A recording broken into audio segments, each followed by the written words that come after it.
મિત્રો, જો કોઈ સ્ત્રી પિતૃપક્ષના દિવસોમાં તુલસીના છોડમાં પાણી અર્પણ કરે છે તો એને આ વાત સારી રીતે સમજવી જોઈએ. કારણ કે ક્યારેક માત્ર એક નાની ભૂલથી જ પરિવાર પર ભારે આફતો આવી શકે છે. પતિને આર્થિક કટોકટીનો સામનો કરવો પડી શકે છે અને જીવનમાં સંકટો ઊભા થઈ શકે છે. આજની ખાસ વાતમાં આપણે એક એવા વિષય પર ચર્ચા કરીશું જેને સાંભળીને તમારા મનમાં આશ્ચર્ય અને અચંબો જરૂર ઊભો થશે. પિતૃપક્ષ એટલે શ્રાદ્ધના દિવસો, અને આ દિવસોમાં દરેક વ્યક્તિ પોતાના પિતૃઓની આત્માની શાંતિ માટે કોઈને કોઈ ધાર્મિક કાર્ય કરે છે.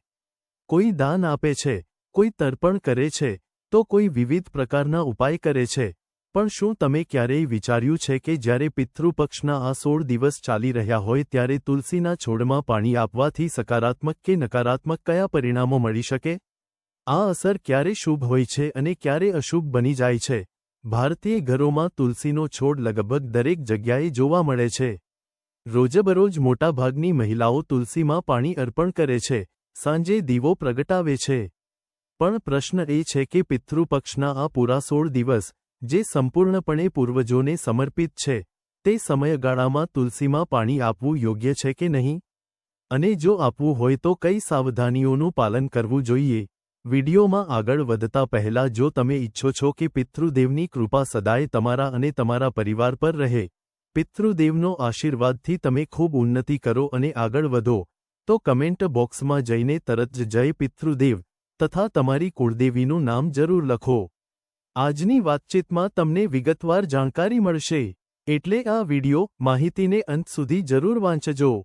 અને જો તમે પણ ઈચ્છો છો કે તમારા પિતૃઓ હંમેશા પ્રસન્ન રહે તો જય પિતૃદેવ લખીને તમારી શ્રદ્ધા વ્યક્ત કરજો. મિત્રો, તુલસીમાં પાણી ચઢાવવું માત્ર એક સામાન્ય ધાર્મિક કાર્ય નથી. એ આપણા જીવન પર સકારાત્મક અને નકારાત્મક બંને પ્રકારની અસર પાડે છે. ક્યારેક આ કાર્યથી જીવનમાં ચમત્કારિક બદલાવ આવે છે, તો ક્યારેક મુશ્કેલીઓનો સામનો કરવો પડે છે. ચાલો હવે જાણીએ કે જો કોઈ સ્ત્રી પિતૃપક્ષ દરમિયાન તુલસીમાં પાણી અર્પણ કરે તો તેની જિંદગીમાં કયા સકારાત્મક ફળ મળે છે અને સાથે સાથે કયા પ્રકારની પડકારજનક પરિસ્થિતિઓ ઊભી થઈ શકે છે.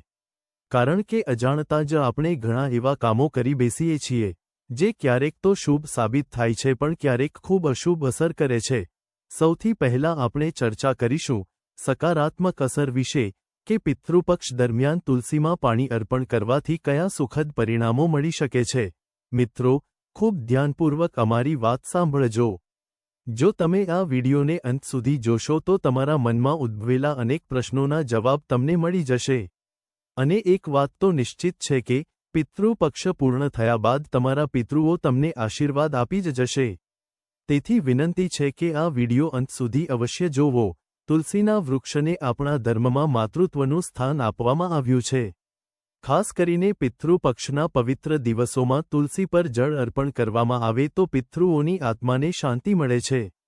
જ્યારે ઘરની સ્ત્રી તુલસીમાં ભક્તિપૂર્વક જળ ચઢાવે છે ત્યારે ઘરના વાતાવરણમાં એક અદૃશ્ય દિવ્ય શક્તિનો સંચાર થવા માંડે છે, જે તમામ નકારાત્મક શક્તિઓને દૂર કરી દે છે.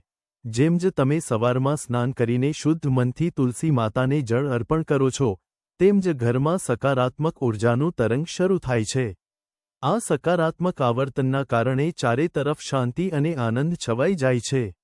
ઘરમાં રહેલો નકારાત્મક પ્રભાવ, દુષ્ટ શક્તિઓ અને ખરાબ છાયા ત્યાંથી તરત દૂર ભાગી જાય છે. આ જ કારણ છે કે તે ઘર, જ્યાં તુલસીનું વાવેતર કરવામાં આવ્યું હોય અને પિતૃપક્ષના 16 દિવસ દરમિયાન ઘરની મહિલાઓ ભક્તિપૂર્વક તુલસીમાં જળ અર્પણ કરતી હોય, તેવા ઘરોમાં હંમેશા માતા લક્ષ્મીજીનું નિવાસ રહે છે. એવા ઘરમાં કદી પણ ધનની તંગી આવતી નથી. ચારેય બાજુથી ધનની આવક શરૂ થાય છે. એ ઘરની પ્રગતિ સતત આગળ વધે છે અને ઘરના વડા કદી કંગાળ નથી. તેવા લોકોના જીવનમાં એક અલગ જ તેજસ્વી ઊર્જાનો સંચાર થવા માંડે છે.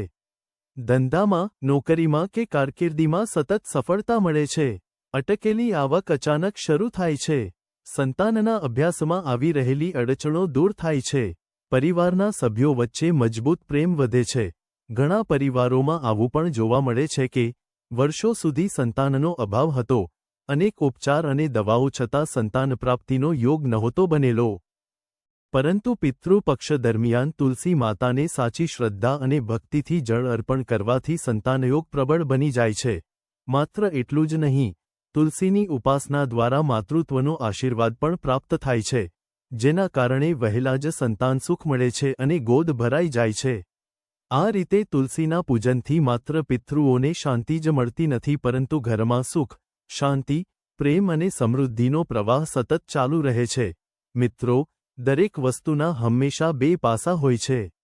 પિતૃપક્ષ દરમિયાન તુલસીજીને પાણી અર્પણ કરતી સ્ત્રીને કેટલી શુભતા મળે છે તે વાત આપણે જાણી લીધી છે. પરંતુ જો આ ક્રિયા ખોટી રીતથી કરવામાં આવે તો તેના અત્યંત ગંભીર અને ભયાનક પરિણામ પણ આવી શકે છે. આ વાત તમને જાણવા ખૂબ જ જરૂરી છે, કારણ કે ઘણીવાર આપણે માત્ર આ વિચારથી કોઈ ઉપાય કરીએ છીએ કે આપણા પિતૃ પ્રસન્ન થશે, ઘર પરિવારમાં સુખ સમૃદ્ધિ આવશે. પરંતુ જો વિધિ યોગ્ય રીતે ન કરવામાં આવે તો પિતૃને પ્રસન્ન કરવા બદલે તમે તેમને રોષિત કરી નાખશો. એટલા માટે આ વિડિયો તમે અંત સુધી જોવો જરૂરી છે, કેમ કે સાચું જ્ઞાન અને યોગ્ય માર્ગદર્શન તમને આખરે જ મળશે. વિડિયોમાં આગળ વધતા પહેલા જો તમે ઈચ્છો છો કે પિતૃદેવની કૃપા સદાય તમારા અને તમારા પરિવાર પર રહે, પિતૃદેવનો આશીર્વાદથી તમે ખૂબ ઉન્નતિ કરો અને આગળ વધો, તો કમેન્ટ બોક્સમાં જઈને તરત જ જય પિતૃદેવ તથા તમારી કુળદેવીનું નામ જરૂર લખો. દુનિયામાં લોકો ઘણી વાતો કરે છે, ઘણી માન્યતાઓ ફેલાવે છે, પરંતુ આપણને એમાં ભટકવું નથી.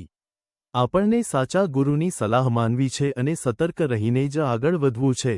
હવે વાત કરીએ પિતૃપક્ષ દરમિયાન તુલસીજી પર પાણી અર્પણ કરવાની પરંપરા વિશે. આ નિયમ બહુ જ મહત્વપૂર્ણ છે. તુલસીજીમાં પાણી અર્પણ કરવાનો યોગ્ય સમય સવારે હોય છે, ખાસ કરીને બ્રહ્મ મુહૂર્તમાં. એ પણ શુદ્ધ ભાવથી જ કરવું પડે છે. તમે ક્યારેય પણ બપોરે અથવા સાંજે તુલસીજીને પાણી ન આપવું. આ વાત કાન ખોલીને યાદ રાખવી, નહીં તો અનિચ્છનીય પરિસ્થિતિઓ ઊભી થઈ શકે છે. પિતૃપક્ષના 16 દિવસો દરમિયાન દરરોજ તુલસીજીને પાણી આપવું શુભ માનવામાં આવે છે. પરંતુ એ માત્ર સવારના સમયે જ કરવું છે.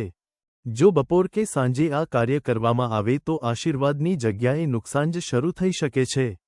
માન્યતા છે કે આવા કાર્યથી પિતૃ નારાજ થઈ જાય છે અને ઘરમાં દુઃખ કષ્ટો ઘેરવા લાગે છે. અત્યારે જો તમે તુલસીજી પર પાણી અર્પણ કરો છો તો ખાસ ધ્યાન રાખો, પિતૃપક્ષના 16 દિવસોમાં જ નહીં પરંતુ અન્ય કોઈ પણ દિવસે પાણી અર્પણ કરવાનું હોય તો સવારના સમયે જ કરો. બપોરે કે સાંજે એ કાર્ય કરશો તો લાભની જગ્યાએ નુકસાન જ વધશે. બીજી અગત્યની વાત એ છે કે જ્યારે સ્ત્રી તુલસીજી પર પાણી અર્પણ કરે ત્યારે તે શુદ્ધાવસ્થામાં હોવી જોઈએ. અશુદ્ધ અવસ્થામાં આ ક્રિયા કરવામાં આવે તો તે પણ પિતૃને દુઃખ આપે છે અને અનિચ્છનીય પરિણામો આવે છે. ઘણીવાર એવું બને છે કે કેટલીક મહિલાઓ સ્વચ્છતાનો યોગ્ય રીતે વિચાર કરતી નથી. સવારે ઉઠે છે, પણ નહાતી ધોતી નથી અને તરત જ તુલસી માતાને પાણી અર્પણ કરી દે છે. આ રીત કદી પણ યોગ્ય નથી ગણાતી. આવી રીતો અપનાવવાથી ઘરના વાતાવરણમાં મુશ્કેલીઓ ઊભી થવા માંડે છે. ઘરમાં ક્લેશ, ઝઘડા, માનસિક તણાવ અને અકળતા વધવા માંડે છે. એક ખૂબ જ મહત્વની વાત હંમેશા યાદ રાખવાની છે કે ખાસ કરીને પિતૃપક્ષના દિવસોમાં જ્યારે તમે તુલસીમાં પાણી ચડાવો ત્યારે તમારા મનમાં શ્રદ્ધા હોવી જોઈએ.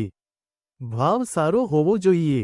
જો તમે તુલસીના છોડને માત્ર એક સામાન્ય છોડ સમજીને ફક્ત ફરજ પૂરી કરવા માટે પાણી ચડાવો છો, તો તેનો કોઈ શુભ પરિણામ નથી મળતો. આ વાત ખાસ કાન ખોલીને સાંભળવી જોઈએ. જો આ વાતને તમે સમજશો નહીં તો પિતૃપક્ષ દરમિયાન તમને ગંભીર મુશ્કેલીઓનો સામનો કરવો પડી શકે છે. માત્ર દેખાડા માટે આ કામ કદી ન કરવું જોઈએ. આજના સમયમાં લોકો મોટાભાગે દેખાડા પાછળ દોડે છે. સ્ટોરી મૂકવી છે, ફોટો ખેંચવો છે, સ્નેપ મોકલવો છે, અને આ બધા માટે ધાર્મિક ક્રિયાઓ કરે છે. પરંતુ આ રીત બિલકુલ યોગ્ય નથી. એવું કરશો તો તમારે જીવનમાં પોતાની જ હાથેથી મુશ્કેલીઓનું આમંત્રણ આપશો. વિડિયોમાં આગળ વધતા પહેલા જો તમે ઈચ્છો છો કે પિતૃદેવની કૃપા સદાય તમારા અને તમારા પરિવાર પર રહે, પિતૃદેવનો આશીર્વાદથી તમે ખૂબ ઉન્નતિ કરો અને આગળ વધો, તો કમેન્ટ બોક્સમાં જઈને તરત જ જય પિતૃદેવ તથા તમારી કુળદેવીનું નામ જરૂર લખો. પિતૃપક્ષનો સાચો અર્થ માત્ર ક્રિયાકાંડથી નથી થતો, પરંતુ તેમાં લાગણી, ભાવના અને હૃદયની શુદ્ધતા જરૂરી છે. જો તમે તુલસીમાં પાણી ચડાવતા સમયે મનમાં કરુણા, પ્રેમ અને સાચી શ્રદ્ધા રાખશો તો તમારા પિતૃઓ તમને ચોક્કસ પ્રસન્ન થશે. તેમના આશીર્વાદથી તમારા પરિવારમાં શાંતિ, આરોગ્ય, સુખ સમૃદ્ધિ અને સંતાનોનું કલ્યાણ થશે. ઘરનું વાતાવરણ આનંદમય બની જશે. અનેક કથાઓમાં ઉલ્લેખ આવે છે કે એક સ્ત્રીએ પિતૃપક્ષમાં સંપૂર્ણ નિયમ શિસ્તથી તુલસી પર પાણી ચડાવ્યું, પરિણામે તેની પેઢીઓનું ઉદ્ધાર થયું. તેના ઘરમાં અચાનક અખૂટ સંપત્તિ, ધન ધાન્ય અને વૈભવ આવી ગયું. એટલું બધું કે તેને ગણવું કે સંભાળવું મુશ્કેલ થઈ ગયું. તમે પણ એ બધું મેળવી શકો છો, પરંતુ શરત એ છે કે તમારા ઈરાદા સચ્ચા હોવા જોઈએ. મનમાં કોઈ પ્રપંચ, દ્વિચારીપણું કે ખોટો આકર્ષણ ન હોવો જોઈએ. એક ક્ષણે તમારું પૂરું ધ્યાન માત્ર તુલસી માતા, ભગવાન વિષ્ણુ અને તમારા પિતૃઓમાં જ હોવું જોઈએ. હવે એક ખૂબ જ અગત્યની વાત, જ્યારે કોઈ સ્ત્રી તુલસી પર પાણી ચડાવે અને મનમાં પોતાના પિતૃઓને પ્રાર્થના કરે, ત્યારે તેની પ્રાર્થના સીધી પિતૃઓ સુધી પહોંચી જાય છે. તેથી સવારે તુલસીમાં પાણી ચડાવતા સમયે તમારા મનમાં જે પણ કામના હોય તે વારંવાર મનમાં દોહરાવો. તમારા પિતૃઓ ચોક્કસ એને સાંભળશે અને વહેલા જ પૂરી કરશે. તેમના આશીર્વાદથી તમારું જીવન બદલાઈ જશે, મુશ્કેલીઓ દૂર થશે, સુખ શાંતિ આવશે અને સમૃદ્ધિનો પ્રવાહ ઘરમાં વહેવા માંડશે. જો કોઈ સ્ત્રી તુલસી પર જલ અર્પણ કર્યા પછી તરત જ ગંદા શબ્દો બોલે, બીજાની વખાતરી કરે છે, કસૂરરૂપ વર્તન કરે અથવા ઘરમાં ઝઘડો ઉભવે છે, તો એ તુલસીનું અપમાન ગણાય છે. કારણ એ છે કે પ્રથમ તમે ધાર્મિક ક્રિયા કરીને પવિત્રતા સર્જો છો, પરંતુ તરત પછી જો તમારું વર્તન વિરુદ્ધ હોય તો તે સજીવતા અને ભક્તિ પર છાંટ પડે છે. આવી સ્થિતિમાં પિતૃ પૂર્વજોને તે ઉપેક્ષા કે દુઃખ થાય છે. એટલે આ વાતને હંમેશા ધ્યાનમાં રાખજો. તુલસી માત્ર એક છોડ નથી, તે દેવી લક્ષ્મી અને ભગવાન વિષ્ણુનું પ્રતીક છે. ખાસ કરીને પિતૃપક્ષમાં તે વધુ અગત્યની બની જાય છે. એટલે પિતૃપક્ષ દરમિયાન તુલસી પર જલ અર્પણ કરતી વખતે સ્ત્રીઓએ ખાસ સાવધાની બનાવવી જોઈએ. ગુરુજી તમને અહીં 2-3 જરૂરી સાવધિઓ જણાવશે, અને જો તમે આ બાબતોને હળવી રીતે લેશો તો મોટી મુશ્કેલી આવી શકે છે. એક નાની ભૂલ પણ ગાઢ પિતૃદોષ પારણ કરી શકે છે. તેથી વિનંતી છે, વિડિયો પૂર્ણ જુઓ અને સૂચનાઓ ધ્યાનથી અપનાવો. જો અકસ્માતે સાંજના સમય અથવા દીવો બળાવતા સમયે તુલસી પર જલ ફરીથી વહી ગુમટી પડી ગઈ હોય તો તેને ગંભીર રૂપે લેવો. જીવનમાં થોડા અસુવિધાઓ આવી શકે છે. એથી કદી પણ બેદરકારી ન કરો. બધા ક્રમ અને નિયમ સમજવી જરૂરી છે. આ વિષય માત્ર કોઈ રિવાજ નથી, તે જીવનની દિશા નક્કી કરી શકે છે. આજકાલ વિજ્ઞાન પણ માને છે કે તુલસી પાસે ઊર્જા હોય છે અને જલ દ્વારા તેની સક્રિયતા વધે છે. જ્યારે કોઈ સ્ત્રી પિતૃપક્ષમાં તુલસી પર અનુચ્છિન્ન ભાવે જલ અર્પણ કરે છે, ત્યારે તે ઘરનું વાતાવરણ સકારાત્મક થાય છે અને ઘરની અંદર સકારાત્મક તરંગો ફરી આવે છે. પરંતુ જો તે જલ વિના નિયમ અથવા ભરોસાપાત્ર રીત વગર અર્પિત થાય, એટલે કે નિયમોનું પાલન નહીં કરીને, અથવા વિચાર વિમુખ મનસ્થિતિ સાથે કરવામાં આવે, તો તે પાણીની ઊર્જા અસરને વિપરીત બનાવી શકે છે. અમે અહીં વૈજ્ઞાનિક કારણો પણ સમજાવી રહ્યા છીએ, તે લોકો માટે જેઓ આ બાબતને ગહન રીતે સમજવા માંગે છે. થોડી વિચારણા પછી તમે સમજશો કે આપણા ઋષિઓ અને મહાનુભાવો કેવી બારીકીથી આ નિયમો બનાવી રહ્યા હતા. વિડિયોમાં આગળ વધતા પહેલા જો તમે ઈચ્છો છો કે પિતૃદેવની કૃપા સદાય તમારા અને તમારા પરિવાર પર રહે, પિતૃદેવનો આશીર્વાદથી તમે ખૂબ ઉન્નતિ કરો અને આગળ વધો, તો કમેન્ટ બોક્સમાં જઈને તરત જ જય પિતૃદેવ તથા તમારી કુળદેવીનું નામ જરૂર લખો. પિતૃપક્ષ દરમિયાન તુલસીની પૂજા સચોટ રીતે કરવી તો તેના ખૂબ સારા પરિણામ મળે છે. ધનની પ્રવૃત્તિ, પરિવારમાં શાંતિ, રોગોથી મુક્તિ, પિતૃની આત્માને શાંતિ અને સંતાનના લાભ જેવા લાભ. અને જો નિયમોનું પાલન ન કરો તો એરી પ્રકારના નકારાત્મક પરિણામો પણ આવી શકે છે. ઘરમાં કલહ અને ક્લેશ, આર્થિક સંકટ, સંબંધોમાં તણાવ, સંતાન અને કઠોરતા વગેરે. આ બધાથી બચવા માટે નિયમોનું કડક પાલન અત્યંત જરૂરી છે. તેથી યાદ રાખો, તુલસીનું માન રાખીને ઈમાનદારી અને સત્કારથી પૂજા કરવી મારી સાવચેત સલાહ છે. ગુરુજીની આપેલી સાવધિઓનું પાલન કરો, નમ્રતા અને શ્રદ્ધાથી તુલસીની સેવા કરો અને પિતૃઓની પસંદગી મેળવવા માટે મનને શુદ્ધ રાખો. મિત્રો, એક ખૂબ જ મહત્વપૂર્ણ વાત છે કે તુલસીના છોડમાં પાણી ક્યારેય બેફામ રીતે કે મન આવ્યો ત્યારે ચડાવવું નહીં. જેમ કે તમે સવારે વ્યસ્ત હતા, પછી બપોરે સમય મળ્યો કે સાંજે ફ્રી હતા એટલે પાણી ચડાવી દીધું, તો એ યોગ્ય નથી. આ ભૂલ આપણને મુશ્કેલીમાં મૂકી શકે છે. જો તમે ઈચ્છો છો કે તમારું ઘર સ્વર્ગ સમાન બની જાય, તો આ નિયમોનું પાલન કરવું ખૂબ જરૂરી છે. અને જો આ નિયમો તૂટે છે તો જીવનમાં દુઃખો તથા નર્કના દ્વાર ખુલી શકે છે. એટલે જાગૃત રહો, સતર્ક રહો અને પોતાના પિતૃઓના આશીર્વાદ મેળવવાનો આ સાચો રસ્તો છે. પિતૃપક્ષના આ 16 દિવસ દરમિયાન માન્યતા છે કે આપણા પિતૃઓ, જેઓ ક્યારેક આ દુનિયામાં આપણા પરિવારના ભાગ હતા, તેઓ અદૃશ્ય સ્વરૂપે આપણા ઘેર પધારે છે. આ સમયગાળા દરમિયાન આપણને મોકો મળે છે કે આપણે તેમના માટે કંઈક કરી શકીએ, તેમની આત્માને શાંતિ આપી શકીએ અને તેમની અધૂરી ઈચ્છાઓ પૂર્ણ કરી શકીએ. જ્યારે પિતૃઓ આપણા ઘેર આવે છે ત્યારે તેમની અપેક્ષા હોય છે કે આપણે તેમના નામે દાન પુણ્ય કરીએ, તુલસીના છોડમાં પવિત્ર જળ અર્પણ કરીએ, બ્રાહ્મણ ભોજન કરાવીએ, ગૌ માતાને ચારો ખવડાવીએ અને જરૂરિયાતમંદોને મદદ કરીએ. પણ જો આપણે આ બધું હૃદયથી ન કરીએ અથવા ભૂલી જઈએ, તો તેમને દુઃખ થાય છે. તેઓ આ 16 દિવસ આપણા ઘરમાં તો રહે છે, પરંતુ અસંતોષ અને દુઃખની ભાવના સાથે. અને જ્યારે આ દિવસો પૂરા થાય છે અને તેઓ પાછા જાય છે, ત્યારે આશીર્વાદ આપવા બદલે અસંતોષ અને ક્રોધ સાથે જતા રહે છે. એ સમયે તેમના ચહેરા પર સંતોષ કે આનંદ જોવા મળતો નથી. તેથી એક વાત ખૂબ જ સારી રીતે યાદ રાખો, પિતૃપક્ષના આ 16 દિવસોમાં ક્યારેય તમારા પિતૃઓને નારાજ ન કરશો. તેમના માટે જે નિયમો જણાવાયા છે તે કરવાનું છે. તુલસીના છોડમાં પાણી તો ચોક્કસ સવારના યોગ્ય સમયમાં જ ચઢાવવું. આવું કરવાથી જ લાભ થશે. તે સિવાય બ્રાહ્મણ ભોજન કરાવવું, ગૌ માતાને ચારો ખવડાવવો અને ગરીબોને સહાય કરવી. આ બધું કરવાથી પિતૃઓ પ્રસન્ન થાય છે અને ઘરમાં સુખ સમૃદ્ધિ આવે છે. કારણ કે મિત્રો, વર્ષમાં 365 દિવસ હોય છે, પરંતુ આ ખાસ 16 દિવસ માત્ર આપણા પિતૃઓ માટે જ રાખવામાં આવ્યા છે. તેથી આ અવસરનો પૂરો લાભ લો અને તમારા પિતૃઓને પ્રસન્ન કરી તેમના આશીર્વાદ મેળવો. મિત્રો, આપણા જીવનમાં દાન અને પુણ્યનું ખૂબ મોટું મહત્વ છે. આપણે જે કંઈ પણ દાન કરીએ છીએ, તે આપણા પોતાના ખાતામાં જમા થાય છે. પરંતુ વર્ષના એક ખાસ સમયગાળામાં આશરે 16 દિવસનો એક મહત્વપૂર્ણ અવસર આવે છે, જેને આપણે પિતૃપક્ષ તરીકે ઓળખીએ છીએ. આ દિવસોને શ્રાદ્ધ પક્ષ પણ કહેવામાં આવે છે. આ દિવસોમાં કરવામાં આવતું દાન માત્ર આપણા માટે નથી, પરંતુ તે સીધું આપણા પિતૃઓ સુધી પહોંચે છે. તેઓને તૃપ્તિ પ્રાપ્ત થાય છે. તમે જરા કલ્પના કરો કે જો તમારા માતા-પિતા ખુશ થાય, તો તમને કેટલો આનંદ થાય છે. બિલકુલ એ જ રીતે, આપણા પિતૃઓ, એટલે આપણા પૂર્વજો પણ ત્યારે ખુશ થાય છે, જ્યારે આપણે આ ખાસ દિવસોમાં શ્રદ્ધાપૂર્વક દાન અને પૂજા કરીએ છીએ. મિત્રો, તમે તમારા દાદા-દાદીને ઓળખો છો, કદાચ પરદાદા સુધીની ઓળખ તમને હોય. પરંતુ વિચાર કરો, તેના પહેલાં કેટલીય પેઢીઓ આવી ગઈ છે, જેમને આપણે ક્યારેય જોયા નથી. છતાંય આપણને આ સોનેરી તક મળે છે કે આપણે તેમના અધૂરા કાર્યો પૂરા કરી શકીએ, તેમની અધૂરી ઈચ્છાઓ પૂર્ણ કરી શકીએ અને તેમને મોક્ષના માર્ગે આગળ ધપાવી શકીએ.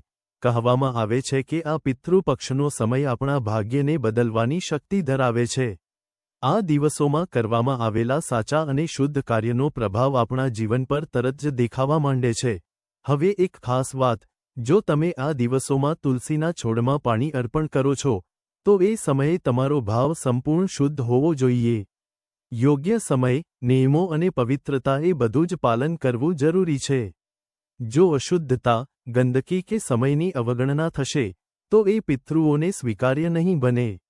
અને જો પિતૃ પ્રસન્ન થશે, તો નિશ્ચિતરૂપે તમારા ઘરમાં સુખ, શાંતિ અને સમૃદ્ધિ સ્થિર થશે. તમારી અટકી ગયેલી તમામ કામગીરી પૂરી થવા માંડશે, પિતૃદોષનો નાશ થશે અને તમારું કુટુંબ હંમેશા આનંદિત રહેશે. એવા અનેક સુખ સમૃદ્ધિના ફળ પિતૃઓ આપીને જશે કે તમને એને સંભાળવામાં જ થાક લાગી જશે. આથી મિત્રો, આ અવસરને ક્યારેય હળવાશથી ન લો. પિતૃપક્ષના દિવસોમાં કરેલા શ્રદ્ધાભર્યા દાન, પૂજા અને સકારાત્મક કાર્ય, તમારા જીવનનો અંધકાર દૂર કરીને, ઉજ્જવળ ભવિષ્યની દિશામાં લઈ જશે. તો મિત્રો, જો તમને આ ખાસ માહિતી ગમી હોય, તો વિડીયોને લાઇક કર્યા વગર ન જજો. ચેનલને સબસ્ક્રાઇબ કરીને બેલ આઇકન જરૂર દબાવો જેથી આવી જ પવિત્ર માહિતી તમને સતત મળતી રહે. તમામ દર્શકોનો દિલથી આભાર.